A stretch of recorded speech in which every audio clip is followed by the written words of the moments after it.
เป็นตาแซ่บกุ้งยังเป็นอยู่สบายดีทุกคนยินดีต้อนรับเข้าสู่ช่องน้องดาวสาวลาวมื้อนี้ดาวอยู่ที่สวนของดาวเองนี่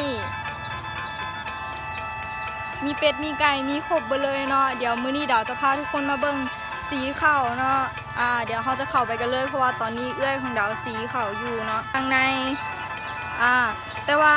สีข้าวอยู่บ้านดาวแม่นสีฟรี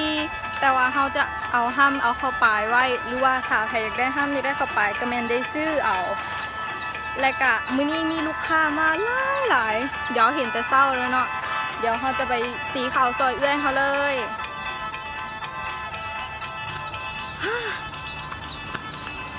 เอื้อยสีแต่โดนแล้วเนาะยันเราเมื่อยเดี๋ยวเขาจะไปเปลี่ยน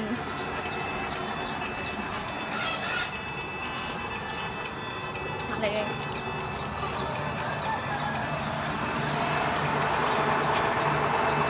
อันนี้จะเป็นห้องสีน้อยเนาะห้องสีเป็นแบบว่าเป็นห้องสีน้อยใส่สีเข่าให้ประชาชนแถวบ้านธรรมดาละล่านะแต่ว่าบ่ได้สีส่งออกนอกถ้าสีส่งออกนอกเขาจะเห็นเป็นห้องสีใหญ่เดี๋ยวเขาจะเข้าไปเบิ่งข้างในเลยแล้วก็ไปสีเปลี่ยนเอื้อย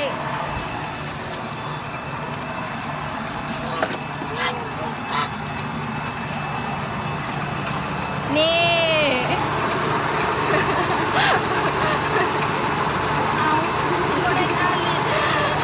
นางบอกว่ายังบ่ทันได้สวยหนักเลยบ่อยากเข้ากล้องเนาะเดี๋ยวเขาจะให้เบิ่ง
เบิ่งก่อนว่าเขาอยู่ในนี้เบิดหรือยัง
มันจะมาอยู่ในแบบนี้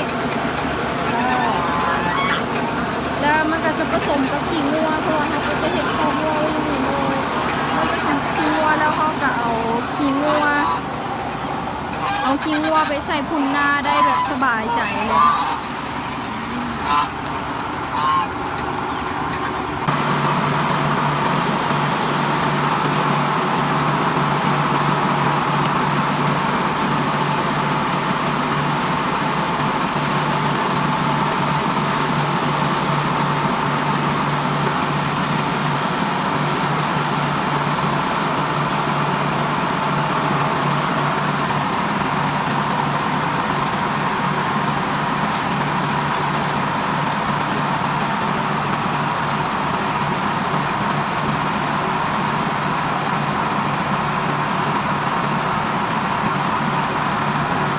มื้อนี้เป็นมื้อที่ใกล้จะฮอดวันศีล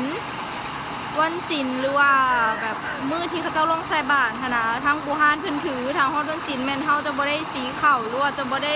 เอาข้าวลงจากเหล้าก็เลยมีคนเอาข้าวมาสีล่ะ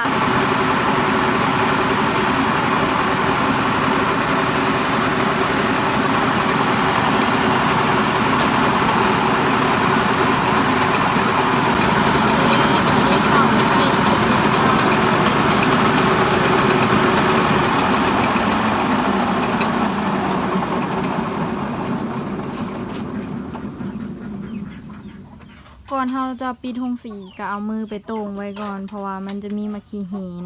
ออกมานี่อันนี้จะเป็นข้าวป่ายโอ้ได้เต็มเลยเพราะว่าเขาสีไปหาสอบเนาะหา6 สอบ 7 สอบนี่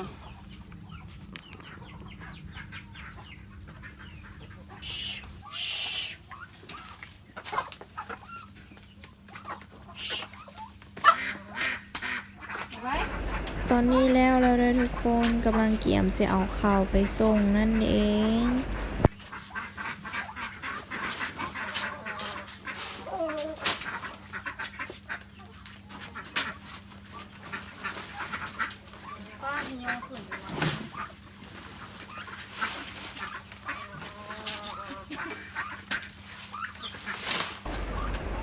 คิดว่าบ่หนักแต่ก็หนักอยู่นะ